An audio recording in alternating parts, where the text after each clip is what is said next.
Greetings to all my Century that Galaxy, it's the Century Man here, so this is my predictions for AEW's Double or Nothing 2021. So, for the second year in a row, this pay-per-view will be in Jacksonville, Florida, instead of Las Vegas due to the coronavirus pandemic. And there's rumors that AEW's Lion fans are back in the arena to attend the show. You can tell that the planet, known as Earth, is slowly breaking away from this pandemic. The norm is slowly coming back, and glad to see fans back in the arenas to attend pro wrestling shows. Good example. Last month WrestleMania. WWE Land fans back in the arenas to attend WrestleMania. I've heard the rumors that WWE is allowed to bring fans back in the arenas in July. So we're in the right progress, on the right track to back to normal. Anyway, so we got 10 matches on the card. We got one on the kickoff show. They call it the buy-in. So we got 9 matches on the main show, one on the buy-in. That's really their version of WWE's kickoff show. Anyway, so let's talk about the match in the buy-in. So the one match in the buy-in, we got the NWA Women's Championship match. We got the NWA Women's Champion Serena Deeb defending the belt against Riho. Trying to keep it short and simple. I'm going to go with Serena Deeb retaining the belt. Not a big fan of Riho. I think she's not that good. That was a mistake having her become the first AEW Women's Champion on the first episode of Dynamite. She does like high-flying moves and cradles. She's just too light in my opinion. I think she needs to get released. She was better off in Japan than in America. That's just me. So let's move on to the main show matches. So I'm going to predict the Casino Battle Royale. That'll be likely going to be the first match to kick off the show. And you got Matt Hardy's in it, Butcher, Blade, the Dark Order, Christian's in it. I think you got members of the Jungle Express. So trying to keep it short and simple. I'm gonna go with Christian getting the victory. I think this is Christian's first pay-per-view match since he joined AEW. His debut was at Revolution. To become AEW's new signing. I think Christian's winning the Battle Royal will be on the right track for Christian's run in AEW. I think here's my theory that I think AEW is giving Christian one more run as a world champion because Christian's not getting younger. Because Christian is about, I don't know how old is Christian. I think he's in his 40s right now, pushing 50. I think it's been like nearly a decade since Christian become a world champion. In WWE, feuding with Randy Orton. But I think this summer it's gonna be like, Kenny Omega versus Christian. Get to Kenny Omega later on in his prediction video. So I'll go Christian winning the Battle Royal because I think the last year's Battle Royal winner was Lance Archer. They did like a ladder match. That won by Brian Cage. That was his first pay-per-view match when he joined AEW from Impact Wrestling. Lance Archer won the Battle Royal. He gets a shot at the world champion John Moxley last year. That was at I think it was on episode. I think it was on the episode. I think it was at All Out. Is it All Out? No, that was MGF. That was All Out. No, it wasn't MGF. I think it was Lance Archer. It's been a long time, but anyway. So let's move on to the next match. Next match, we got a tag team match. We got Sting and Darby Allin taking on Scorpio Sky and Ethan Page. I'm gonna go with Sting and Darby Allin getting the victory because I think Darby's just lost the TNT Championship to Miro. I think he needs to get his win back. I don't see Scorpio Sky and Ethan Page be a tag team much longer. I think Scorpio's moving on to bigger and better things. I'm trying to say. I'm guessing he's broke away from SCU, broke away from Daniels and Kazarian. Are there in the Battle Royal as well? Don't know. I have to wait until I watch the Battle Royal at Double or Nothing. Anyway, Yeah, I'll go with Sting and Darby Allin getting the victory over Ethan Page and Scorpio Sky because weeks, is it months? Actually, not months, but weeks. You had Scorpio Sky and Ethan Page beating down Darby Allin and Sting. I think you had Scorpio Sky locking the knee bar onto Sting and Darby Allin to get some heat. They're trying to establish his submission hold, the knee lock. I like Scorpio Sky. I think he's. I don't know. He could be a future world champion, but I think he's gonna be. He's gonna be. He's gonna be a future star in the future. I don't know how old is he. He's gotta be in his 30s. I don't know. But anyway, let's move on. The next match we got Adam Hangman Page taking on Brian Cage. It's funny that this show marks 1 year anniversary since Brian Cage joined AEW because his first pay-per-view was Double or Nothing. He competed in that ladder match. This is a rematch from Dynamite. I think Cage got the victory. So I'm guessing like Hangman Page will get his win back. I can see Team Taz getting involved. I'm guessing like Brian Cage has broke away from Team Taz. And, you got Team Taz is Taz's faction. You got Taz is the leader. Yeah, Cage was in it. You got Will Hobbs, or I think he's now called Powerhouse Hobbs. Ricky Starks, man, Starks, Jesus. Ricky Starks, and also Hook. Hook is Taz's son. So now you got 4 members because I'm guessing Cage is out of the group now. I can see them beating down Cage after this match, or it's vice versa which one's going to win. But I think it's going to be 50-50 booking, but never say never. So let's move on to the next match. The next match, we got Cody Rhodes versus Anthony Ogogo. This is, I don't think it was, I'm not too sure it's Ogogo's first match as a pro wrestler because I've done my research. He's been wrestled since 2019. He's a former boxer. His career ended due to blindness of one eye.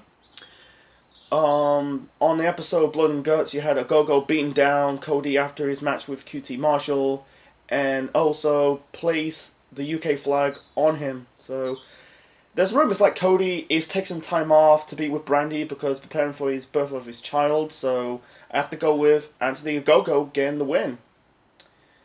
So I think that's mostly the non-title matches on the show. So yeah, instead of the NWA Women's title match on the buy-in, so let's talk about the championship matches. So halfway there. So let's talk about. Yeah, I know you got the Stadium Stampede match. I'll save it for later. Anyway, so let's talk. Let's predict the championship matches on the show. So. Let's talk about the TNT Championship match. So we got Miro, the new champion, in his first title defense, defending the belt against Lance Archer with Jake the Snake Roberts in Lance Archer's corner. I'm going to go with Miro getting the victory over Lance Archer because he just won the title from Darby Allin on an episode of Dynamite. Makes no sense have him dropping the title on the show. Because Miro, you can tell he's broke away from Kip Sabian. I can see Kip Sabian getting involved. But I think it's leaning to a rivalry between Miro and Kip Sabian. Because Miro, his run in AEW so far has been slow because he was Kip Sabian's best man, but he's now the best man. That's his nickname. I'm glad they give him this mid card push. I can see him holding that belt much longer. He could be this dominant threat he failed to do in WWE, because, he was a threat, in 2014 when he was the United States champion, but after that he was poorly booked.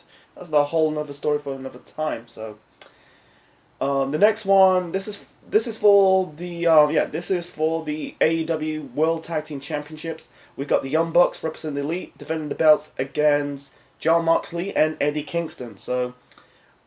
Very difficult to call this one. So they won the tag team titles at Full Gear. So what was it? November. So we got January, February, March, April, May. So about 6 months. So boy, I'm gonna go with in my gut instance. Ever since after that bullshit ending of that, was it the barbed wire explosion match? That bullshit explosion. and you had Kingston selling like he's killed, and that's stupid. I don't want to get into that, but you had Marks and Eddie Kingston on the right page, because I said to myself, did they feud over the AEW World Title a couple months back? In late 2020, and all of a sudden they're a tag team. But I said to myself, Marks and Kingston as a tag team, that'd be good. That'd be good to see them as a tag team. So Anka thinks that Marks and Kingston are going to beat the Young Bucks for the AEW Tag Team Championships. I can see Gallows and Anderson going to interfere, but I think it's going to be... It's very hard to confuse. I'm going to go with, Marks and Kingston winning the tag team titles on the show. So that was the second, title match to predict. So the third title match to predict, this is for the AEW Women's Championship. We got Hikaru Shida taking on Dr. Britt Baker, DMD. I'm going with Britt Baker. I think Shida's time as the AEW Women's Champion is at an end. She had a decent run as AEW Women's Champion. She had some good matches, like her match against Nyla Rose at Double or Nothing last year. What's her name? I'm going to butcher this women's name. This was at one of those New Year's shows? I can't pronounce. I think it's New Year's Slam it's called. No, New Year's Bash, they call it. Adamon. I think it's Adamon. I can't remember the woman's name. He just looked like a zombie. He's kind of like I don't know. It's kind of a little bit ripping off Rosemary's gimmick. That's just me. She had a really he had some like not so good. She had a great match with Thunder Rosa at All Out. I forgot that match. So she had a hit or miss like matches. Like Nyla Rose at Full Gear. That was just.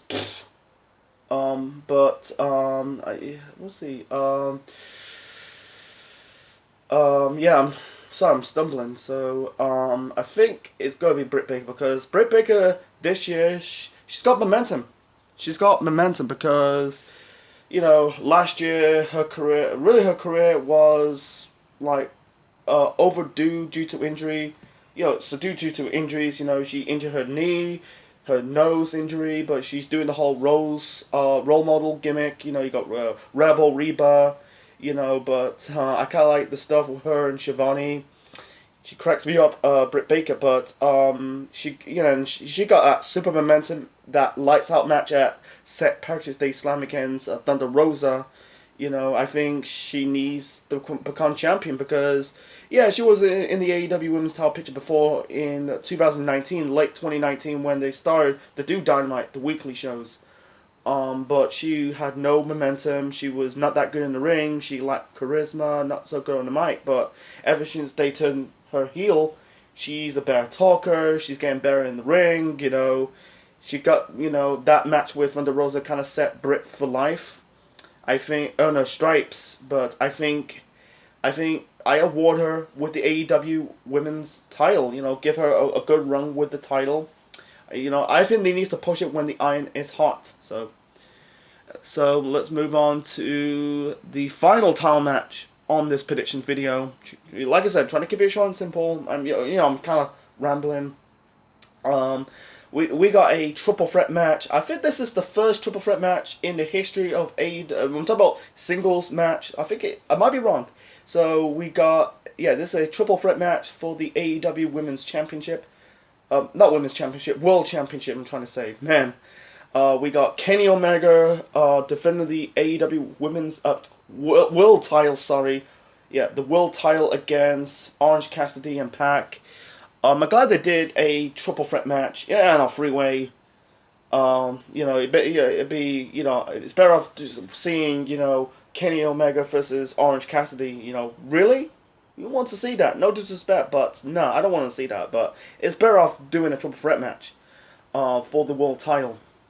Anyway, so I'm going to go with Kenny Omega retaining the title much longer. I'm guessing he's going to drop the title in All Out. I think they're going to do Kenny Omega versus Christian Cage. It's going to happen. I don't see Pat leaving this show as the new world champion, same as Orange Cassidy. I don't want to see Orange Cassidy winning any type of title because let's be real, folks. He's just I don't find him championship material. If you like Orange Cassidy, hey man, more power to you. But that was a bad mistake having having beaten Chris Jericho. You know, that was just at was that one? I think it was that Fight to the Fallen and All Out. That was just like no. That was bad for Jericho because he's just he's just more of a comedy act. Orange Cassidy. I don't see him being this world champion or a bigger star. You know, fans like him, but let's be real. He's not championship material. I'm sorry. He's just don't. You know, he's okay in the ring, but he's just, you know, he's better off being like a manager than a wrestler. You know, he's okay, but not like, he's okay, but not fantastic. You know. Anyway, so yeah, I'll go with Omega. You know, I could see a fun feud with him and Pac, because you know Pac is championship material because the dude, you know, he's a former NXT champion and cruiserweight champion in WWE. You know, but I don't see Pac winning the world title either. Like I said, the direction of the world title is gonna be between Omega and Christian Cage at All Out. So moving on to the final match in this prediction video.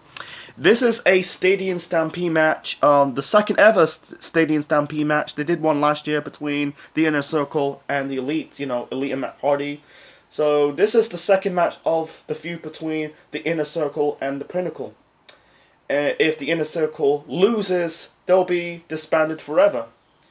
So, and Jericho said in an interview that this is not the Blood and Guts match. It's not the final match of their rivalry. It's not a one-off. This is going to be, I think they're going to drag it until All Out. So, yeah, because I'm guessing like the Pinnacle won the Blood and Guts match at Blood and Guts a couple of weeks ago. I'm guessing the Inner Circle will get their win back. You know, they lost the first Stadium Stampede match against the Elite and Matt Hardy last year. You know, I think they'll get their win back. You know, they need to get that win. I said in my review of Blood and Guts that I thought this is the end of the Inner Circle. How they're gonna bounce back? They butt like losers. They actually butt like losers. For Jericho, he needs that fucking win. He hasn't won a match since Full Gear 2019. The whole of 2020, he lost every single pay-per-view matches. He lost the world title to Moxley at Revolution last year. He lost this Stadium Stampede match, you know, to the Elite at Double Nothing last year. Lost to Orange Cassidy at All Out last year, and he lost to MGF last year. And I think he lost the tag team title match to to the Young Bucks. I think it was the Young Bucks. Yeah, he lost to the Young Bucks last year. Really this year, Revolution early this year. So he needs that vital pay-per-view win. So yeah, I like the rivalry. I like the Pinnacle because I think MGF they're putting the rocket strap onto him. You know, I don't see him winning the world title. You know, because he didn't win it last year. I don't think he's gonna win it this year. I think he's gonna win it the year after, man. He's a future star, MGF. Don't get me wrong. He is a future star. So yeah, that's it. So that's my predictions video for Double or Nothing 2021. Leave your thoughts in the comment section below. Smash the like button. Subscribe to the Central Man Network on YouTube. Click the bell. Yes, subscribe to the channel for more wrestling videos, Marvel videos, and more. I think this is likely to be on Sunday, in my time, not on Monday, but it's likely on Sunday. Yeah, Sunday morning. Yeah, it'd be Saturday. Yeah, it'd be Saturday. It's Sunday with this pay-per-view, but it's likely to be Monday. I'm going to cover the show. Sometimes when I do reviewing AEW pay-per-views, they're likely on Sunday instead of Monday. Anyway, so I'm going to end this video. So like, share, subscribe. We'll see you next time. Thanks for watching, and check you later.